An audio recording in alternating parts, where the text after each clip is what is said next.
From chronic pain to sports injuries, get Asia's leading joint care under one roof. Your journey to mobility starts at Sunshine Bone and Joint Institute by KIMS Sunshine Hospital, Gachibowli or Begumpe. Book your consultation today. Breaking news. Tirupati జిల్లాలో కారుణ్య నియామకాల వ్యవహారం పెను దుమారం రేపుతుంది. Valmikipuram MPDO కార్యాలయంలో junior assistant గా ఉద్యోగం పొందిన చక్రపాణి అనే వ్యక్తి నిబంధనలకు విరుద్ధంగా తిరుపతి కలెక్టరేట్ లో ప్రోటోకాల్ బాధ్యతలు నిర్వహిస్తుండటంపై విమర్శలు వెలువెత్తుతున్నాయి. అతని తల్లి జయమ్మ ఆర్సీపురం మండలం సొరకాయలపాలెం జడ్పీ హైస్కూల్లో సబార్డినేట్ గా విధులు నిర్వహించేవారు. ఆమెకు అనారోగ్యం లేకపోయినా నకిలీ మెడికల్ ఇన్వాలిడేషన్ సర్టిఫికెట్లతో ఈ ఉద్యోగం సంపాదించాడని చక్రపాణి మాజీ స్నేహితురాలు ఆధారాలతో సహా మీడియా ముందుకు రావడం సంచలనంగా మారింది.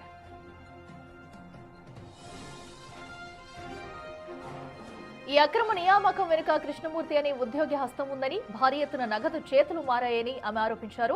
విధుల్లో చేరిన నెల రోజులకే అత్యంత కీలకమైన ప్రోటోకాల్ విభాగానికి డిప్యూటేషన్ పై రావడం వెనుక ఉన్నతాధికారుల అండదండలు ఉన్నాయనే అనుమానాలు వ్యక్తమవుతున్నాయి. నకిలీ పత్రాలతో ప్రభుత్వ ఉద్యోగాన్ని చేజిక్కించుకోవడమే కాకుండా విలాసవంతమైన జీవనం గడుపుతున్నాడని ఆమె ఆధారాలను బయటపెట్టింది. ఈ కుంభకోణంపై సమగ్ర విచారణ జరిపి బాధ్యులపై చర్యలు తీసుకోవాలని డిమాండ్ వినిపిస్తుంది.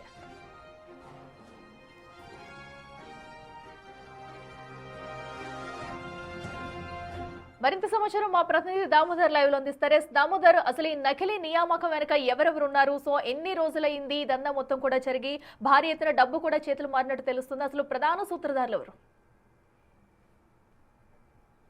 అఖిల, కారుణ్య నియామకాల్లో ఎన్ని అక్రమాలు కొనసాగుతున్నాయి అన్న అంశం మీద తాజాగా ఏదైతే చక్రపాణి అనే ఉద్యోగి వ్యవహారం బయటికి తెస్తుంది. ముఖ్యంగా చక్రపాణి తల్లి రామచంద్రాపురం మండలం సొరకాయలపేట జడ్పీ హై స్కూల్లో సబార్డినేటర్గా పనిచేస్తుంది. ఆమె జడ్పీకి సంబంధించిన ఉద్యోగి. అయితే ఆమె ఆరోగ్యం బాగలేదని ఆమెకు మెడికల్ ఇన్వాల్యుయేషన్ సర్టిఫికేట్ తీసుకొని వచ్చి ఆమె స్థానంలో ఆమె కుమారుడు చక్రపాణి విధుల్లో చేరాడు. అతను ఏదైతే వాల్మీకిపురం, ఉమ్మడి చిత్తూరు జిల్లా అన్నమయ్య జిల్లాకు సంబంధించి వాల్మీకిపురం ఎంపీడీఓ ఆఫీస్లో జూనియర్ అసిస్టెంట్గా చేరాడు. ఆ తర్వాత అతన్ని వెంటనే తిరుపతి కలెక్టరేట్కు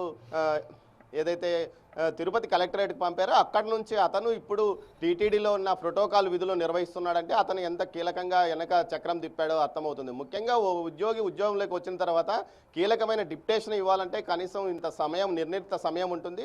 ఆ సమయాన్ని కూడా పట్టించుకోకుండా ఉద్యోగులు అతనికి కీలకమైన ఏదైతే ప్రోటోకాల్ విధులు అప్పచెప్పారు. మరోవైపు ఏదైతే ఇతని వ్యవహారం పూర్తిగా అక్రమం అంటూ అతని స్నేహితురాలు మాజీ ప్రేయస్ అయిన చంద్రకళ బయటకు వచ్చింది. నిన్న అమ్మాయి మీడియాతో మాట్లాడుతూ ఏదైతే అమ్మాయి వారి తల్లి అంటే ఈ చక్రపాణి తల్లి ఆరోగ్యంగా ఉన్నప్పటికీ మెడికల్ ఇన్వాల్యుయేషన్ సర్టిఫికేట్ మెడికల్ బోర్డును మేనేజ్ చేసి ఆమెకు అనేక రకాల రోగాలు ఉన్నట్లు రికార్డులు పుట్టించి వాలంటరీ రిటైర్మెంట్ తీసుకొని ఇతను ఉద్యోగంలో చేరాడని కూడా చెప్తున్నారు. ముఖ్యంగా ఆమెకి ఇంకా 15 సంవత్సరాల సర్వీస్ ఉన్నప్పటికీ ఏదైతే ఇతని వయోపరిమితి దాటిపోతుందని భావించి ఇతనికి ముందుగా ఇప్పించారని కృష్ణమూర్తి అని రుయాలో పనిచేసే రిటైర్డ్ ఉద్యోగి కీలకంగా వ్యవహరించాడు. అతడు కూడా గతంలో తన ఉద్యోగాన్ని తన కుమారుడికి ఇప్పించుకున్నాడు. గతంలో ఏదైతే ఎస్వి యూనివర్సిటీకి సంబంధించి 20 మంది ఈ విధంగా కారుణ్య నియామకాల ద్వారా ఉద్యోగాలు పొందారు. అప్పట్లో కూడా ఇది పేకు అని పెద్ద ఎత్తున వార్తలు వచ్చాయి. దీనిపైన విచారణ కూడా కొనసాగుతుంది. అయితే రుయా అధికారులు మాత్రం ఈ విషయాలు బయటికి చెప్పడం లేదు. మొత్తం మీద ఏదైతే చక్రపాణి ఇష్యూతో అసలు